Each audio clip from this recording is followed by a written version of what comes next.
The ballroom shimmered with golden light, a place where violins whispered and diamonds flashed with every turn of a wealthy wrist. Anna moved quietly between the towering tables, balancing her tray with a grace no one noticed. She had spent years learning how to blend into the room, how to disappear behind the laughter of people who thought her invisible. But tonight, the wrong pair of eyes landed on her. Leonardo Verezzi lifted his champagne, leaning against a marble column with the confidence of a man who believed the world was built beneath his feet. His smile was sharp, the kind that made people laugh even when he wasn't being funny. And as Anna passed, a guest stepped back without looking, bumping into her tray. Glasses clattered. A single splash of champagne landed on a woman's silk dress. A collective gasp rippled through the ballroom. Anna bowed her head immediately, her voice steady. "I'm so sorry." But the room was already whispering, twisting the small accident into a dramatic scandal. Leonardo watched with amusement glinting in his eyes. "Careful," he drawled loudly. "At this rate, you'll dance more on this floor than the performers." The crowd chuckled. Anna straightened, her cheeks burning. She met Leonardo's gaze for half a second, and what he saw wasn't embarrassment. It was strength. That bothered him. He pushed himself upright, took a step closer, and smirked. "Tell you what," he said, making sure everyone around could hear. "If you dance the tango right here, right now, I'll marry you." Laughter exploded. Someone clapped. Someone else whistled. Anna stood still, spine perfectly straight. She looked at Leonardo as if she could see straight through the polished suit, the fame, the arrogance. And in that single moment, the laughter seemed to fade for her, even as it echoed around the hall. "I think," she said quietly, "your joke says more about you than it does about me." It wasn't the answer anyone expected. And Leonardo, for the first time all evening, didn't know what to say. Anna bowed slightly, turned, and walked away to finish her work, leaving him standing in the center of his own joke, with a strange, unfamiliar feeling tightening in his chest. Silence followed him long after she was gone. The ballroom emptied slowly, like a tide retreating after a storm. Workers rolled up velvet carpets, musicians packed away their instruments, and the echo of laughter dissolved into a quiet that felt almost sacred. The chandeliers still glimmered, but without the crowd, they seemed softer, gentler. Anna stayed behind to sweep glitter off the dance floor, a job everyone avoided because it took forever. She didn't mind. It was the only time the place felt human. Her broom moved rhythmically across the polished wood. Left, right, almost like steps she used to take on a different kind of floor.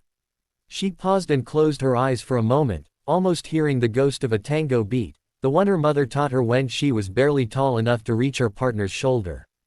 Her fingers twitched as if remembering the pull, the turn, the fire. Then she inhaled sharply, pushing the memory away. She wasn't that girl anymore.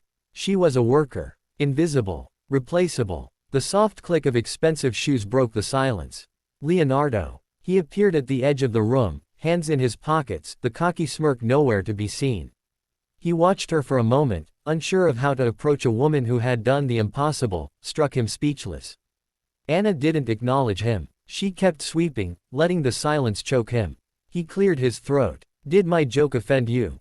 Her broom stopped mid-sweep, but she didn't look up. "No," she said, her voice cool. "Your joke revealed exactly who you are." He blinked. No one, absolutely no one, spoke to him like that. Investors didn't. Partners didn't. Even celebrities softened their tone around him.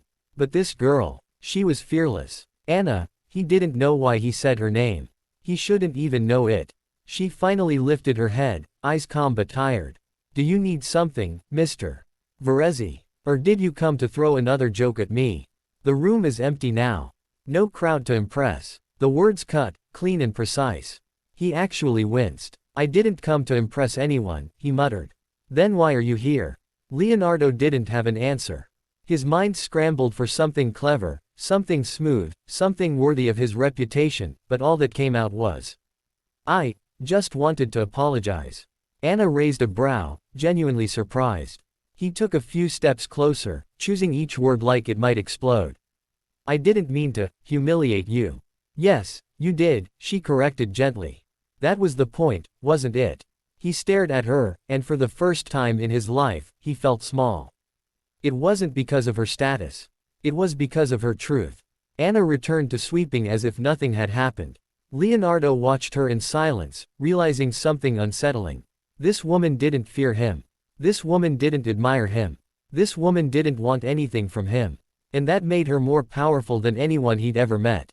He lingered a moment longer, trying to understand the weight in his chest, a weight he had never felt for anyone. Then he turned and quietly left the ballroom. But Anna didn't see the way he paused at the exit, looking back at her one last time.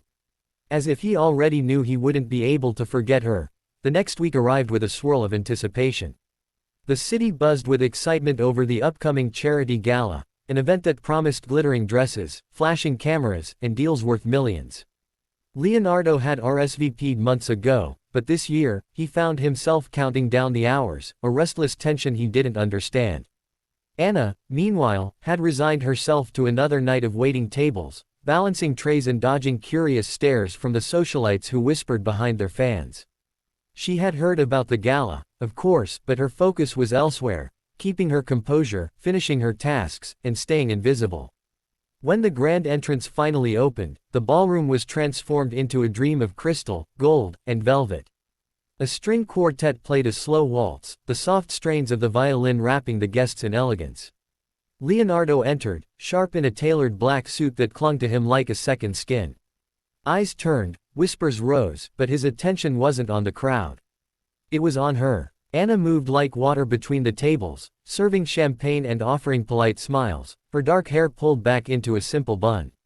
Every so often, she glanced up, aware of the eyes following her, aware of the tension in the room. But she didn't expect him. Then the music shifted. A low, seductive tango began to play, one of those songs that made the air thrum and bodies ache with rhythm. And from the shadows, a figure appeared. At first, no one noticed. Then movement drew attention, precise, confident, magnetic.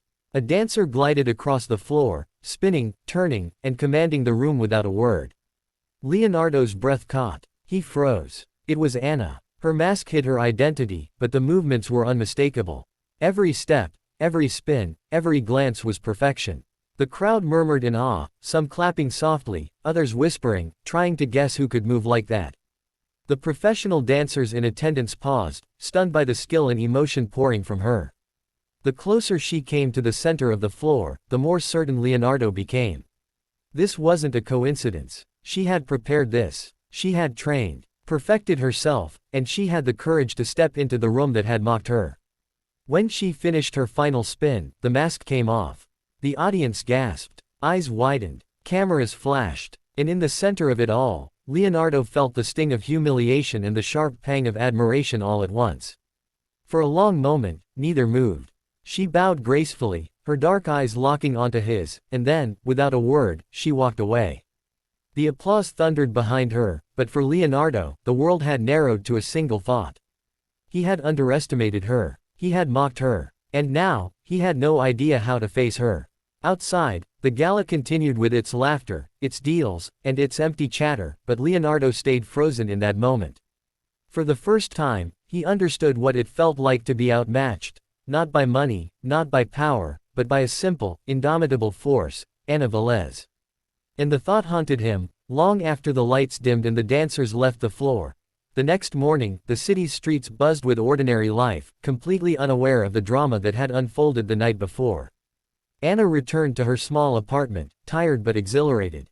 Her hands still tingled from the movements of the dance, the spin, the lift of her own body as she had felt the music take over her.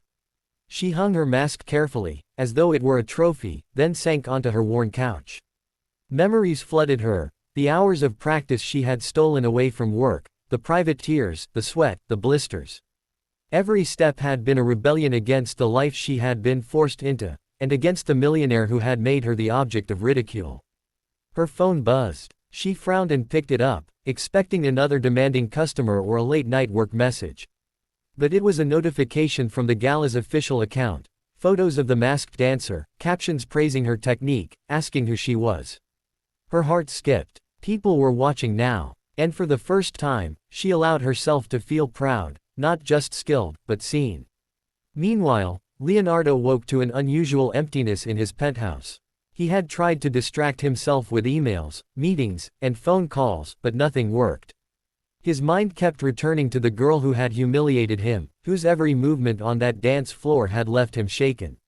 He paced, restless, unable to reconcile the arrogance he had carried for years with the humility he felt now.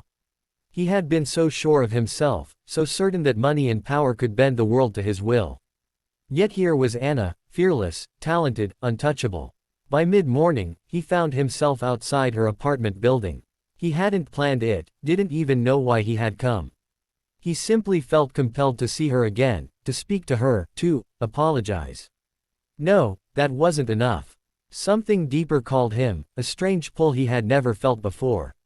He knocked lightly. Anna appeared, hands wiping flour from a pastry tray she was preparing for her morning shift.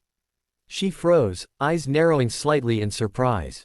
"Good morning," she said cautiously, her tone neutral but her eyes sharp. "Morning," he replied, awkward and unpolished in a way that surprised him more than it should have. "I just wanted to see you. About last night." Anna's expression didn't soften. She folded her arms, her posture straight, unyielding. "And what about last night? I owe you an apology. I was a fool. I underestimated you. I shouldn't have made that joke." She blinked, a flicker of something, surprise, amusement, passing through her gaze. "You think that fixes it?" "I don't know," he admitted. I needed to say it." Anna studied him for a long moment, weighing every word, every gesture. She didn't need to say anything. Her silence said it all. He had recognized her strength, and that recognition was something money could never buy. Leonardo realized, with a strange thrill, that he wanted more than recognition. He wanted a chance to prove himself, not in wealth or status, but in respect for her, for who she truly was. Anna finally nodded once, almost imperceptibly. "Then we start there. Nothing more," he agreed, swallowing the words that wanted to escape, words like "stay with me" or "let me make it up to you." Instead, he turned and left, leaving Anna at her window as she watched him disappear into the street. Neither spoke of what had passed, yet both felt it, a quiet, electric tension that neither money nor social status could erase. Something had shifted, something dangerous for him, and exhilarating for her, a mutual recognition of power, pride, and perhaps, possibility. That evening, Anna prepared for work again, unaware that the billionaire she had faced and bested on the dance floor would not let her go so easily. Somewhere in his high-rise office, Leonardo plotted, not for dominance, but for redemption, a dance he had never known he needed to learn. Days passed in a strange, unspoken rhythm. Anna returned to her routines, balancing work at the cafe, small errands, and the quiet solitude she had carefully maintained. Yet everywhere she went, the memory of Leonardo lingered, his eyes in the ballroom, the awkward sincerity at her door, the way he seemed genuinely shaken by her presence. She tried to dismiss it as fleeting, but something about him unsettled her, and she found herself glancing over her shoulder, half expecting to see him again. Leonardo, on the other hand, could not focus on his world of board meetings, high-profile deals, and glittering galas. Anna's dance haunted him, not just her steps, but her confidence, her defiance, her ability to command a room without asking for permission. He realized he wanted to understand her, not merely as a curiosity, but as someone he could no longer ignore. Finally, the charity gala committee announced a rehearsal night, a chance for participants and performers to test the stage. Leonardo saw his opening. He tracked Anna to the hall, his presence unannounced, but this time without mockery. Anna entered the hall, cautious. The polished floor gleamed under the soft lights. She felt the familiar tingle of excitement mixed with nerves.